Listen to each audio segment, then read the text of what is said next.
We don't want you here anymore. Leave, you lazy person who works from home, my sister said angrily, and even my parents agreed. Leave. I'm tired of a family that doesn't appreciate me and my dog. If they're going to act like that, then I'll do what I want. That's when I decided to get back at them. My name's Kathy, and I'm 33 years old and single. I design websites as a freelancer, which means I can work from home using just my laptop. I have a spot in my house where I work, and I set my own schedule. Even though I had a good job, my parents started to interfere with my work about 2 years ago. One day, while I was working at home, my parents came over to visit. As soon as they walked in, they glanced around the room and began talking.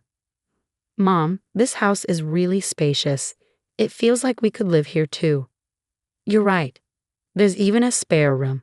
Plus, it seems like a waste for Kathy to live in such a big house alone. Yeah, let's do it. We'll move in this weekend. My parents didn't even acknowledge me and made all the decisions without consulting me. I made it clear that I didn't want to live with them and said, hold on. I don't want to live with you guys. What are you talking about? My father's face turned red with anger, and he shouted, you took control of this house, claiming it from your uncle, trying to make it yours. You've hit a new low. Take over. I simply had a conversation with Uncle, and he gave it to me. Don't try to justify yourself. In any case, our old house is crumbling. Your mother and I are moving in here this weekend. In reality, this house was a gift to me from my father's brother, my uncle, who always spoiled me. The ownership is still under my uncle's name, but he gave me permission to use it however I want. According to my father, our family home has deteriorated significantly, and it requires extensive renovations if we want to keep living there. My mother doesn't work, and my father's income isn't very high, so renovating the house isn't feasible for us. That's why they targeted the house I inherited from my uncle. I wasn't happy about it, but my parents had made up their minds to sell their own house and said they had nowhere else to go. I couldn't leave them stranded, so I reluctantly agreed to live with them. But as soon as they moved in, my parents started making sarcastic remarks. Hey Kathy, you're in your 30s already, right? Don't you think about settling down and getting married? I'm content with my job at the moment. If you keep saying things like that, you'll just push any potential suitors away. Why don't you take a cue from your sister? Well, my sister's marriage isn't exactly perfect, is it? But for now, I'm okay with how things are. At that point, my mother, who had been listening, chimed in. Hey, don't speak ill of your sister like that. Unlike you, she's married and has a job at a company you know. I may not be married, but I'm doing just fine with my work too. You're always glued to your computer. Are you earning money through some sketchy methods? Sketchy methods? I earn my living through honest work. There's no need to be concerned. How dare you talk back to your mother? You're nothing like your sister. That's how it went. My parents kept comparing me to my sister. Yes, she has a job at a company, but she's only a temporary worker in an office position. I don't mean to belittle temp jobs, but I certainly make more money than she does. I understand that my parents' generation may not fully understand the idea of working from home, but it was still painful to constantly feel underestimated. Then, one day, while I was preparing dinner instead of my usually idle parents, the doorbell rang unexpectedly. To my surprise, it was my sister Sandy carrying a lot of luggage. Huh? Sandy, what's happening? It's been a while. Kathy, this might seem sudden, but I'll be staying in this house from now on. I was taken aback and blurted out, huh? What a big house. If Uncle was giving it to someone, it should have been me. Wait, hold on. You're moving and starting today? I had no idea about this. Did Mom and Dad tell you? I got divorced, you know. Divorced. So I'll be relying on you from now on. Ignoring my surprise, Sandy went upstairs and claimed an empty room for herself. Despite my attempts to resist, my parents sided with Sandy, and I felt powerless to stop it. From that point on, my stress only grew. After her divorce, Sandy had quit her job and spent her days gossiping about me with our mother. Hey Mom, you think this dress is cute? Oh, absolutely, Sandy. You look so pretty. It suits you perfectly. Do you agree? It's definitely not something Kathy would wear, right? Well, Kathy is more on the simple side. That's probably why she's having trouble finding a job. She just stays home and plays online. Mom, you can't just say things like that. As I was cooking dinner, they purposely made sure I could hear their conversation. I was itching to respond, but I knew that would just play into their hands. So no matter what they said, I kept living without reacting. Then, one day, a friend of mine had a litter of 4 puppies and I decided to adopt one of them. I named him Muffin. He's a small black chihuahua with the most adorable round eyes. Whenever he looks at me, he wags his tail so hard it seems like it might fall off. Having a chihuahua has been a dream of mine since I was young. Working from home can get lonely, so I thought Muffin could provide some much-needed company. From now on, your name is Muffin. Okay. Woof. I didn't really consult with my family when I decided to adopt Muffin. After all, this is my house, and I'm the one who will be taking care of all the expenses for him. So I don't see why they should have any complaints. When I brought Muffin home, as expected, my parents and Sandy started complaining. Hey, we didn't know you were getting a dog. That's right. Dogs can be smelly, you know. I can't stand bad smells. Kathy, how could you just bring a dog home without talking to us first? We didn't agree to this. As they kept complaining, I firmly told them, firstly, I didn't just pick him up off the street. A friend gave him to me. Plus, I'm the one who's going to take care of all the expenses for Muffin, so there shouldn't be any problem. What I choose to have in my house is my business. If you have any complaints, you're welcome to leave. At first, they complained loudly, their faces red with anger. But within a few hours, they were completely won over by Muffin's cuteness and began showering him with affection. Aren't you just adorable? Are you mommy's boy or daddy's? Or maybe sis, look this way, sweetheart. Wait a minute, what happened to their anger from just a moment ago? Was it all just a dream? My entire family became completely enamored with Muffin. From then on, they were always doting on him. Because of this, their animosity toward me decreased, and I could enjoy relatively peaceful days. Then, one day, an incident shattered this calmness. While I was out running an errand, I got a call from my sister Sandy. Hello, come back home immediately. In response to my sister's sudden outburst, I asked what was wrong. She vented her frustration, yelling at me, "It's not what happened. Muffin made a mess on my clothes. What if they smell? Oh, just wash them quickly, and they'll be fine. Besides, isn't it your fault for leaving your clothes on the floor?" What? It's my fault?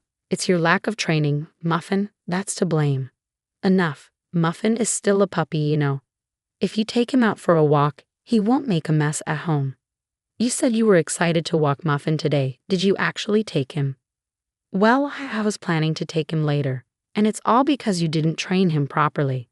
Then you should compensate me for the clothes. As expected, when I arrived home, my sister was furious. Both my parents had been alerted, and they stood beside Sandy, glaring at me. Sandy tossed the dirty clothes at me and started yelling again. I'm going to make you pay for the cleaning, got it? Why should I? It's your fault for not taking him for a walk and leaving your clothes on the floor. Shut up. Stop arguing back. This only happened because you brought this stupid dog home. What are you going to do about it? Calling him a stupid dog? You were fond of him before. Isn't it harsh to label him that just because he had a small accident? It's your fault for not training him properly. Take responsibility. Why can't my family think beyond their own convenience? While I was appalled by my selfish sister, my parents interjected. Hey, Kathy, shouldn't you at least apologize to Sandy first? That's correct. All of this chaos is because of that Muffin you brought home. Can both of you just stop already? Puppies are like babies. Can't you forgive them for making mistakes once in a while? Pathetic. This mess is all because of this dumb dog. Kathy, you made the right choice by not getting married. If you were a mother, I doubt you'd raise a decent child. What? How could you say that? If you took him for walks properly and kept the house tidy, none of this would have happened. Finally, my sister raised her eyebrow and pointed at me, saying, I've had enough. I don't want you or this stupid dog here. Get out of this house. What? Didn't you hear what I said? I said, leave. We don't want a freeloader who works from home here. A freeloader who works from home? How can someone who's currently unemployed say such a thing? And who do they think is covering the household expenses? It's me. As I stood stunned by my sister's absurd remark, even my parents joined in. That's right, Kathy. Leave this house. Your presence only brings us bad luck. You're a jinx. All 3 of them kept insisting that I leave. In that moment, my anger boiled over. That's enough. I've had it. If this is how it's going to be, just wait and see. Fueled by a desire for revenge, I packed my belongings and left the house with Muffin. My sister's words only added to the tension. This is all because of you. If you had just done what I said, none of this would have happened. They still didn't grasp the severity of their situation, even though consequences awaited them. But I didn't care. Let them deal with it on their own. Hiding my smirk, I left the house with Muffin. As expected, a few days later, my sister called in a panic. "Kathy, please help. Something's wrong with the house." "What's going on with the house all of a sudden? We were given until the end of this month to leave." So what's the issue?" "What do you mean, what's the issue? Why are we being told to leave?" "Well, I've made the decision to sell the house." "What?" At my words, Sandy seemed to freeze, her voice trembling. She barely managed to speak. "What? What does that mean? You've decided to sell it. You don't have the authority." "Well, actually, I do. You see, that house became mine a month ago." "What?" "Yes, I officially inherited the house from my uncle. And yes, the title is in my name." It's no wonder Sandy was shocked. I hadn't mentioned this to anyone. You're joking, right? Even if Uncle transferred the title to you, you can't just sell it like that." I was concerned too, but right after you told me to leave, I spoke with Uncle. He confirmed that the house is now yours, Kathy. He said, "Do whatever you want. You should get away from that awful family as soon as you can." "What? That can't be." Whether they had been listening to my conversation with Sandy on speakerphone or not, my parents began to protest. "Kathy, stop this nonsense. We have nowhere else to go if we leave this house."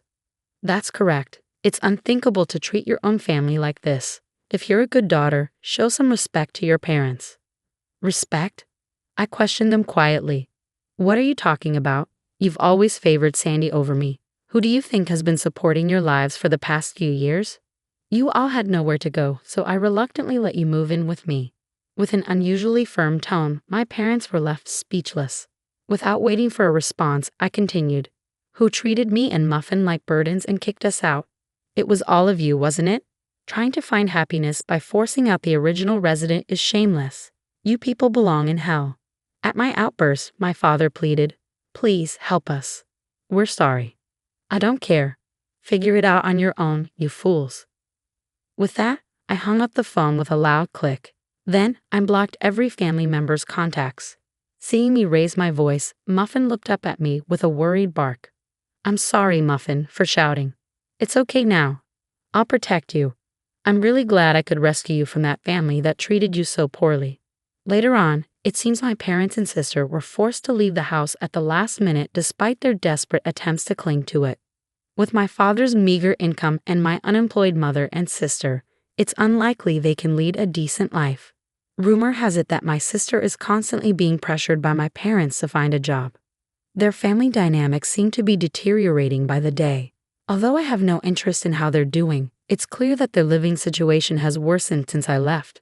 It's a classic case of getting what they deserve. They brought it upon themselves. Meanwhile, I'm enjoying my days filled with joy with my beloved dog in a new pet-friendly apartment. I can work whenever I please, and there's no one to complain about it anymore. I can use my earnings solely for myself and my dog. I'm incredibly content with my life now. Muffin, let's head to the dog park today. Woof. Muffin seems more lively. Maybe it's because that noisy family is gone. From now on, I want to protect Muffin for the rest of our lives and lead a peaceful existence.